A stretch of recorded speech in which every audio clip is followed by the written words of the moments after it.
Alam mo ba na sa Pilipinas ka lang makakakita na spaghetti ang kinakain pero ang gamit ay kutsara? 5 bagay na dito mo lang sa Pilipinas makikita, magugulat ka sa huli. Una, sa Pilipinas ka lang makakakita na sira na ang relo pero ginagamit pa din. Pangalawa, sa Pilipinas ka lang makakakita na ang kapitbahay ay kilala ka lang kapag hihingi ng dahon ng malunggay.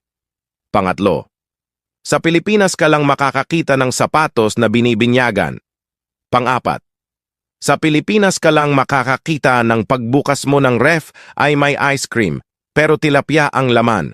Oh my gosh! Pang-5, sa Pilipinas ka lang makakakita na pagbibili ng pantalon ay sinusukat sa leeg. What the fudge? Ikaw, naranasan mo na ba ang mga ito? Baka may idadagdag ka pa? I-comment mo naman sa ibaba. Follow for more.